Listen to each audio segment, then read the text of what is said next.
TIE fighters are the speedy, hard-to-hit basic starfighters of the Imperial Navy. They work best in large numbers. There's a reason that the TIE Swarm is a popular build among Imperial players of the X-Wing miniatures game. Wave 2 quickly gave the Empire a very cool new option for their squadrons, the costlier but far more maneuverable and more hard-hitting TIE Interceptor. Unlike most TIE-class ships, Interceptors can be incredibly effective when flown alone as flankers. They can take advantage of the powerful new action introduced in Wave 2 called Boost, which lets a ship make a straight or banking one-speed move after completing its normal maneuver. Combined with the amazing Push the Limit Elite Talent upgrade, more on that later, TIE Interceptors are capable of unprecedented maneuverability. Flown skillfully, Interceptors can remain out of harm's way while hounding enemy ships with their powerful quad blaster cannons. Here's the full maneuver dial for the TIE Interceptor. It's almost exactly the same as the TIE Fighter, although the Interceptor has more green maneuvers, as well as K-turns at speeds of 3 and 5 instead of 3 and 4. Like the TIE Fighters, Interceptors are incredibly fast and agile, able to outfly just about any other ship in the game. The basic stats for the TIE Interceptor are 3 attack, 3 agility, and 3 hull. This is again very similar to the TIE Fighter, with the only difference being the 3 attack instead of a 2. This is an important distinction though, because Interceptors are extremely good at getting close to their targets in order to unload 4 attack dice at range 1. They're just as hard to hit and just as fragile as basic TIE Fighters. On the action bar, Interceptors have all the same options as TIE Fighters: focus, barrel roll, and evade, as well as the new boost action. Like TIE Fighters, the basic Interceptor upgrade bar is empty, although a few pilots can take elite talents, and of course any ship can equip one modification upgrade.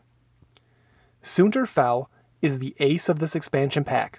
He costs 27 points and has a pilot skill of 9, which is the highest printed value in the game currently. He joins Darth Vader, Wedge Antilles, and Han Solo as the 4th pilot in the game with a 9. He can take an elite skill upgrade. He's got a frankly amazing ability too. When he takes a stress token, he gets a focus token. I mentioned the Push the Limit Elite skill already, and I'm going to complain about it very shortly, but suffice it to say that it's this particular upgrade that makes Soontir Fel's ability so great. Push the Limit lets a pilot take stress to perform a second action, which means that he can make his maneuver and then barrel roll and boost to get into optimal attack position, and also get a focus token. With so many green maneuvers on the dial, he can easily clear the stress during the next turn and do it all again. It's incredible. The second unique pilot included here is Tur Fenner.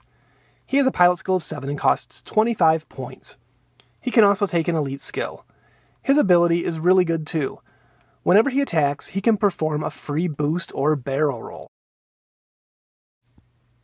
Fel's Wrath has a pilot skill of 5 and costs 23 points.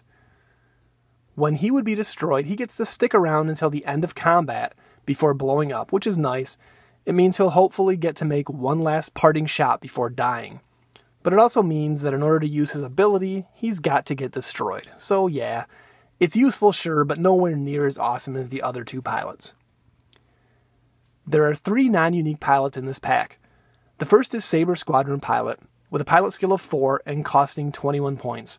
It's worth noting that he can take an elite skill, which is pretty uncommon among non-unique pilots in this game. Next is Avenger Squadron Pilot, who has a pilot skill of 3 and a cost of 20 points. Finally, the absolute cheapest TIE Interceptor you can add to a squadron is the Alpha Squadron Pilot, who costs 18 points and has a pilot skill of 1. There are 2 elite skill upgrades included here.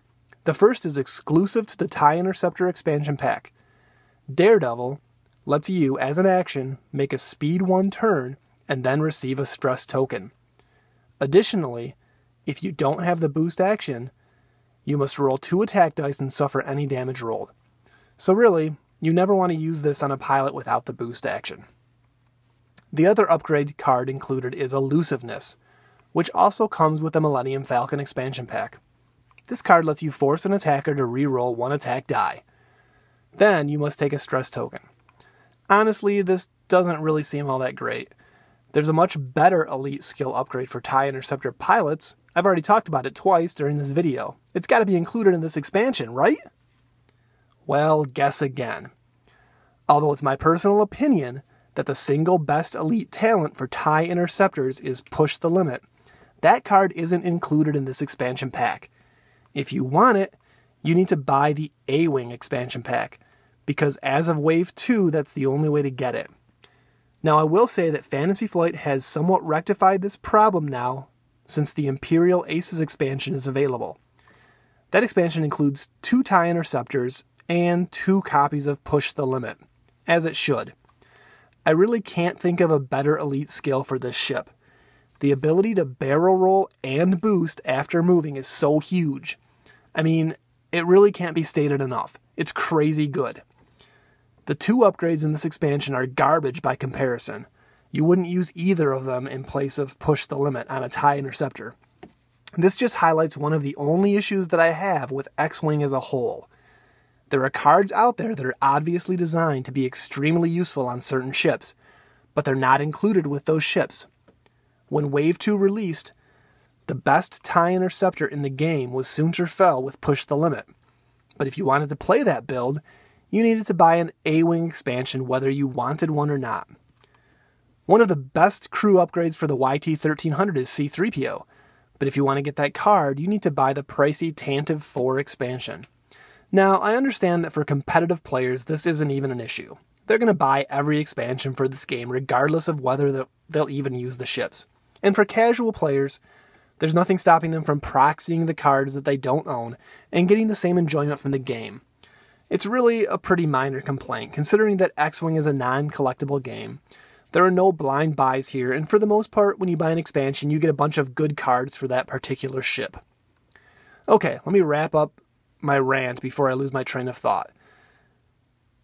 It's really not that big deal, like I said, and they fixed the problem with the Imperial Aces pack.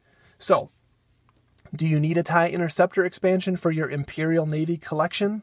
I think you absolutely do. This is really an incredible ship, and there are a couple of amazing pilots in here. It takes some practice to get good at flying interceptors, but once you figure out what these starfighters are capable of, you'll be flying circles around your opponents and loving every minute of it. The TIE Interceptor is by far one of the most fun ships in the game to pilot. I highly recommend running Soontir Fel with Push the Limit along with a mini swarm of TIE fighters. Howl Runner with Stealth and 4 Academy pilots works well. Run the swarm up the middle and Soontir Fel along one side of the board and watch your opponent agonize over how to engage you. He'll have to split his squadron up or risk Fel quickly settling in on his 6 while 5 TIE fighters focus fire his ships to pieces. Hey, thanks so much for checking out the Cardboard Dungeons X-Wing ship reviews. Be sure to let us know what you like or don't like about our videos in the comments below. We'll see you next time.